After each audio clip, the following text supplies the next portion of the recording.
Yo, what is up everybody, and welcome back to another Madden 20 online CFM game. We are now in week 12 of the 2021 season here in the Premier Madden League, and we have a big time game coming up today. It's the battle for the AFC East between the 7-3 New England Patriots and the undefeated 10-0 Miami Dolphins. Flashback to week 2, the first time the Patriots and the Dolphins played this season, when the Patriots were a 2-point conversion away from winning that game. Sonny Michel was stuffed on the run, and the Patriots thus lost the game when they probably should have won. Remember, Sam Darnold threw 2 pick sixes in that game, and those were the only points that the Dolphins put up on the board. So the Patriots are definitely looking for revenge today, and they need it, because if they do drop this game, they will fall 4 games behind. Well, really 5 when you count the tiebreaker in the AFC East division standings. Also, the Patriots are at least trying to fight for a wild card position. For our Miami Dolphins, we definitely need to rebound from that week 2 loss. We have to take the lessons we learned from that game, apply them today, and we will have to do that without Lynn J. Dixon. Lynn J. Dixon was available to come back, but there's really no reason to jeopardize his health, especially when we have Boston Scott to be our starting running back. So Lynn J. will be on the sidelines for another week or 2 as we are in sunny Miami. Nice to see sunny weather conditions today as we are underway. 7-3 New England, undefeated 10-0 Miami Dolphins, ready to roll. It's going to be the Dolphins offense with the ball first, and this is the side of the ball we really need to work on. This is the squad that has to prove something against this Patriots defense that bottled them up for pretty much the entire regulation of that previous game. 2nd down and 9, Khalil Tate stepping up in the pocket and firing a beauty to Mike Gesicki. Right away, we have almost half the passing yards we had in that week 2 matchup, and here comes some more. DeAndre Hopkins all the way for the touchdown. They fake the sweep to Jakeem. The entire defense bites, and that leaves Nuke 1-on-1, and we expect DeAndre Hopkins to win that battle more often than not, no matter who is guarding him. And this is just the way we want to start this game. Now, our defense needs to pretty much do what they did in that week 2 matchup. Sam Darnold accumulated a lot of passing yards, but also had a lot of turnovers. If we can at least force those turnovers, force those mistakes, then that should be the formula for success today to stay undefeated and pretty much put a gridlock on the AFC East. Remember, we came into this season focusing on division battles. This is a big one today. 2nd down, James White not going anywhere. This is going to bring up a 3rd down and long for Sam Darnold and the offense. Of course, Darnold traded in the offseason from the rival Jets to the Patriots. A man who was traded from the rival Dolphins to the Patriots after the season 1 offseason. That would be Devontae Parker making that catch. This is Parker underneath, but he's met by Caden Stearns, and the ball comes out incomplete. 3rd down, Darnold dropping back, only 3 on the rush, and he's intercepted by Caden Stearns, who is swerving, looking for blocks, and finally down at the 41-yard line. Rack it up, another interception for Caden Stearns, and Jakeem Grant on the sweep on the very next play. Oh, what a move! Jakeem Grant is in! Your touchdown has most definitely been granted. Hey guys, we've done it again. We forced the turnover and we've swept it in on the very next play. Surely at this point, any team that is playing the Miami Dolphins better be expecting a jet sweep after their defense forces a turnover. But these Dolphins force so many turnovers, so you never know when it's coming, I suppose. But for now, that formula continues to work, and we have bounced up to a quick 14-0 lead. Dorsett, watch out. Stearns was ready to put on the hit. He hangs on in midfield, though, and gets the catch as, I believe that's James White getting the handoff. He's not going too far. In the first game, we did a great job of bottling up Sonny Michel, but James White was the running back that was getting loose on us. So let's make sure we watch James White, and that we do! White's not gonna get that one. It's Caden Stearns again. Oh man, Stearns. Oh, there's a flag on the play. Boston Scott is running away, but this play may not stand. For the time being, it's a 66-yard scamper, but it's most likely holding, and it is on Jakeem Grant, the wide receiver. I'm sure Jakeem's block has something to do with that run developing as well as it did, so We'll have to bring that one back. It's now a first down and 20. That would have been huge to get a 21-0 lead as we run the ball with Kalen Balaj. Now things slowing down. We have ourselves a third down and 10. Here's Khalil Tate out the 5-wide 4-man rush. This should give him time to look downfield. He wants Johnson, but he's not going to get him. Tate off the mark, and that is going to be intercepted. The ball was there. The play was there to be made, but now instead of a first down to Colin Johnson, it's a first down to Josh Gordon. A red zone opportunity for the New England Patriots, and Michelle stumbles in for 6. Here comes New England defiant in this one. Not only are the Dolphins looking for a better offensive performance, the Patriots are looking for a better offensive performance. They want to limit those turnovers, which they're not doing a good job of doing so far, but when you can quick off 2 plays like that, just like that, you're back into the game, and now here we are from our own 19-yard line, losing the ball again. It's back-to-back turnovers for the Dolphins, and here comes New England. Oh man, not much we can do about these turnovers. Boston Scott up the middle, that's just a great hit from the safety. Tip your cap to him, and let's try to play some goal line defense. Here is Michelle outside, one-on-one with Caden Stearns, and Stearns is able to make the tackle at the 4, third down, expecting the run here. That's exactly what's gonna happen. Sony Michel bottled up and eventually tackled once again by Caden Stearns, and that'll force the field goal unit out on the field. Kind of crisis averted right there, because the Patriots got back-to-back touchdowns off of our turnovers. That would have hurt, because I feel like we are playing well in this game so far. Just an overthrown pass and a fumble. Otherwise, our offense seems to be clicking so far, continuing the momentum we have developed in the past couple of weeks. Boston Scott has been a huge part of that. 4 rushes, 36 yards. Even though he just fumbled the ball, we can't go away from number 32, because he is such an integral part of this offense. Oh, this is tipped and intercepted. Trey Dean, the rookie out of Florida, comes up with the INT, and Sam Darnold gives it right back. Just when it looked like the Patriots truly had the Dolphins on the rope, Jason Verrett once again comes up with a key play as the blitz is picked up. Hopkins doesn't make the catch. Jones nearly did. Right now, this Dolphins offense is playing with fire, and you're gonna get burned when you play with fire. But right now, Tate's making the play downfield to Mike Gesicki on the next snap. Tate backing up, throwing. That's Colin Johnson over the linebacker into the red zone to the goal line, and Jakeem Grant on the bubble, not able to get away from Jonathan Jones, a man who can match speed with speed. This time it's Boston Scott cutting up field. What a cut from Scott to get to the 1-yard line. Third down and goal. This is a passing play for Khalil Tate. He has time, he has space, he's holding on to the ball, nothing developing, and the pass is thrown away. Surely it looked like Tate could have ran for that one, but now we have a 4th down and 1, and the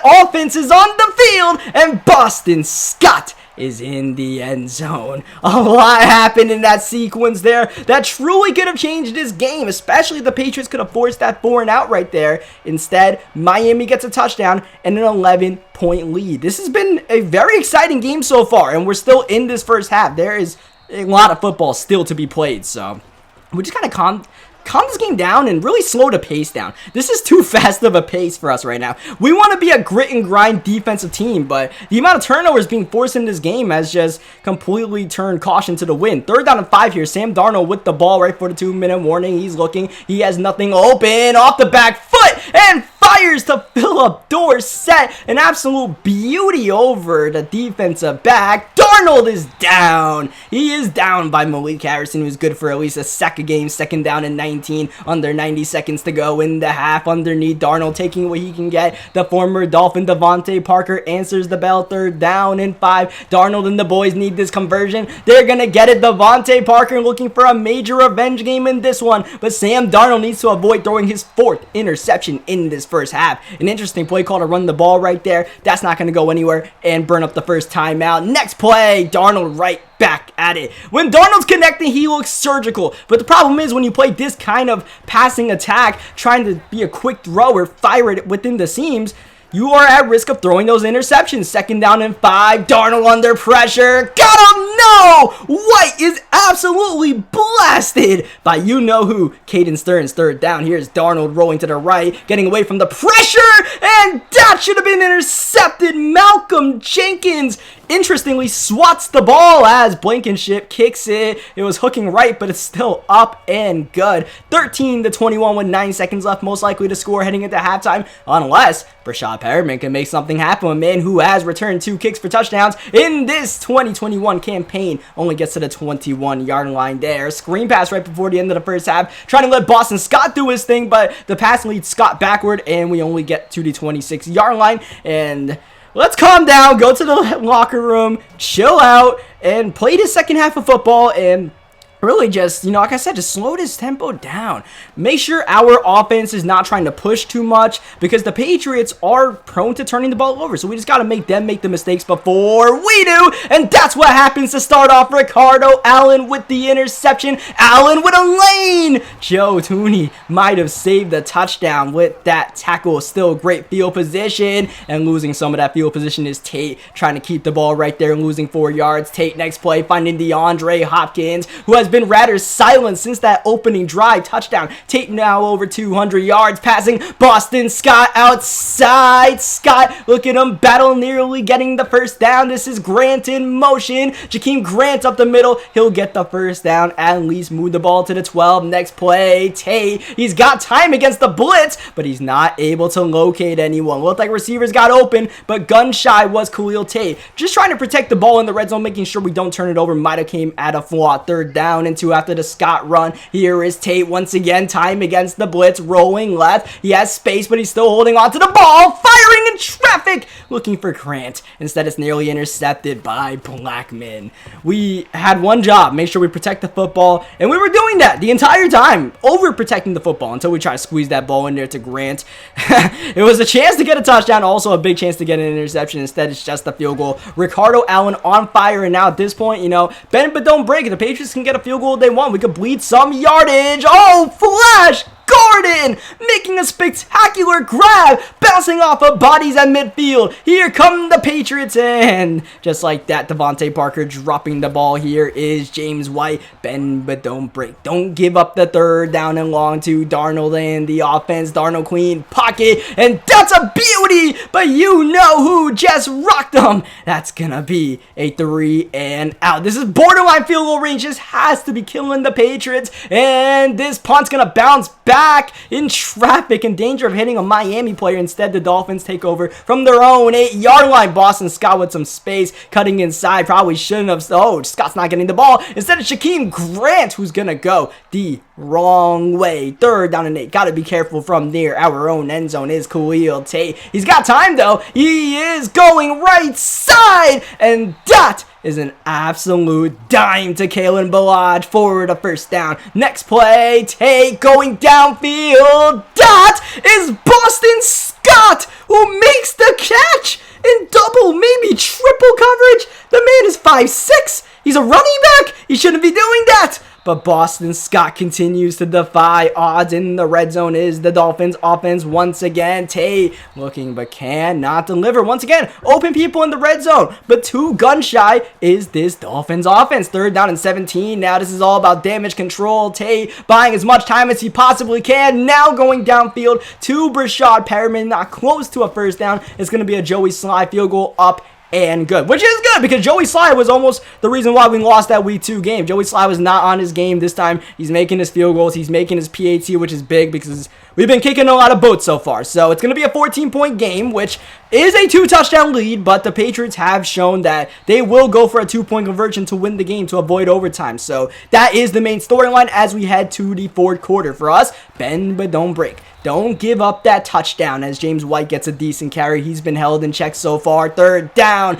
Wow, Darnold on the money. Like I said, when Darnold is connecting, it looks like a thing of beauty, this Patriots passing attack there. Darnold just missing a wide open man right there. No excuses. Second down. Darnold's got time. Darnold, he He's got James White, who gets by Verrett, and James White looking silky smooth and falling forward all the way to the 10. Verrett had a chance. Instead, it's Sony Michel outside. Michel all the way to the 3-yard line. This is definitely 4 down territory for the Patriots. Michel following his blocks and scoring the touchdown. The PAT from Blankenship to make it a 7-point game, up and good. That puts the pressure on the Dolphins offense to put up at least a field goal on this drive, chew up at least 3 minutes of this clock. We are playing not 4-minute offense yet, but you know, we want to get more points. We want to make this a 2-possession game. We don't want to leave the door open for the Patriots like we did in that Week 2 game. And this is a fantastic start. The offensive line has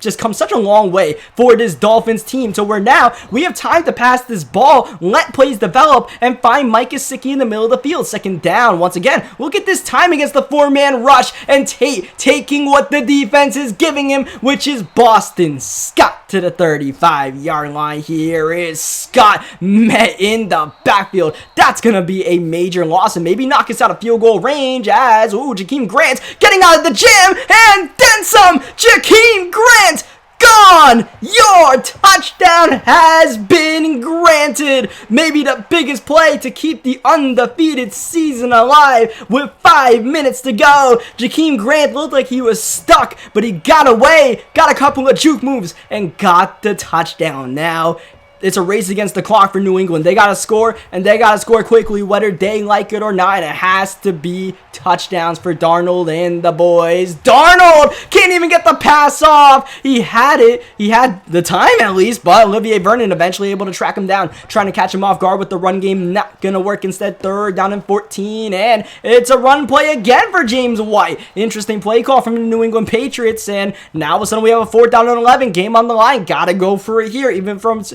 it's from your own 19, and you gotta go quicker than this. Darnold gets a delay of game. That's a killer, and now Bailey is out to punt the ball. No way. This is the way the Patriots go down in this kind of game, but the Patriots are indeed punting the ball. It's a great punt on the side note, but the way that last drive was handled definitely has to leave a bunch of people scratching. For us, we'll take it. I'll definitely take it, as we're just chewing clock at this point. Patriots not even calling their timeout, almost waving the white flag here. 1 first down should end it. And look at Boston Scott up the middle. Boston Scott with a 1st down and a whole lot more. Scott running away with the game. Blackman makes the tackle at the 8-yard line, but we are going to bring in Ryan Fitzpatrick to kneel the ball. The Patriots still not going to use their timeouts. This will be the final play of the game, and the Miami Dolphins are now 11-0.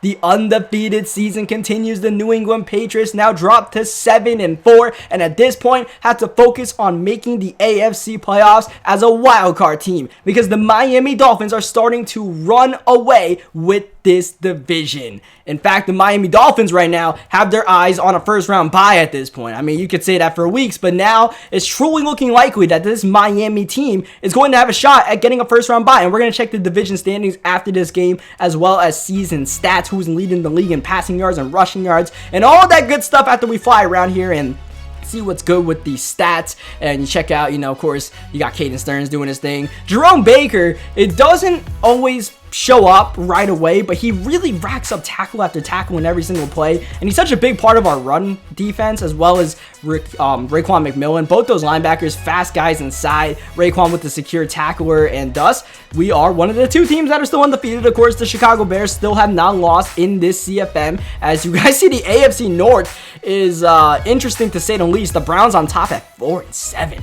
Oh man, the Colts on top at 8-3. They're running away with the AFC South. The Colts and the Raiders right now are our biggest competition as far as, securing the number 1 seed, securing a 1st-round bye. Mainly the Oakland Raiders, but every win we pile up gets us that much closer. That AFC West is, man, that's going to be a crazy division to watch down the stretch. The NFC North, once again, is a competitive division, but since the Bears are in there, some of those teams like the Packers and the Lions don't get to shine as much as they do. The NFC East, as it is every single season, is coming down to the wire, but it seems like the Giants always find a way to win that one. We'll see if they do it once again. Shout out to the 49ers. Last season, the NFC West winner, I believe, was the Cardinals with a 6-10 record. It looks like the 49ers are going to be over 500 and then some, with their rookie Justin Fields leading the way. As you guys see, passing stats out here, Khalil Tate's still way down the passing yards for us personally as far as top passers. You'll see Darnold up there, you'll see Rosen up there, you'll see, you know, Daniel Jones up there, but some of those guys, especially Darnold and Rosen, not really Rosen, mainly Darnold, and like Derek Carr and stuff like that, they're really racking up those interceptions. The rushing attack, as it is in Madden 20, is definitely pivotal, and you guys see some of these guys are putting up monster numbers, like Tony Pollard, Melvin Gordon, who we will see in Week 16. You got the likes of, you know, Saquon Barkley doing his thing. You guys see a number of receivers crossing the 1,000-yard plateau, including our own DeAndre Hopkins. You got Marquise Goodwin leading the league in touchdown receptions so far for the Buffalo Bills. Some offensive linemen absolutely selling out there. Bobby Wagner right now looking like he'll be leading the league in tackles right now. Miles Jack giving him some competition. Jerome Baker and Caden Stearns up there for our Miami Dolphins. As you guys see, tackles for losses. You'll notice that, you know, Malik Harrison, he's up there in tackles for losses. He's up there in sacks for us, which is, you know, great for us because in our first 2 seasons, we haven't had that kind of truly dominant pass rusher that Malik Harrison has brought in season 3. Obviously, Caden Stearns is leading the league in interceptions. He has 15, which means he is 1 away from catching Minkah Fitzpatrick's record for most interceptions in the season with 16, which we did in season 1 for our Dolphins, and he has a good chance of breaking that record. So keep an eye on that as we go down the stretch. Also, Caden Stearns with 10 forced fumbles, leading the league by far, but shout out to Jerome Baker for being one of the top guys in forcing fumbles as well. So that's pretty much going to do it for this breakdown, for this video. I hope you guys leave a like if you guys enjoyed what you guys watch. Subscribe for more Madden 20 gameplays, especially if you guys are a fan of this CFM and you stick around for these stats and you're not subscribed yet, you might as well just subscribe now, right? Because you are that much in love with this Dolphins CFM as much as I am. And on that note, I'll catch you guys next time. Thank you for watching.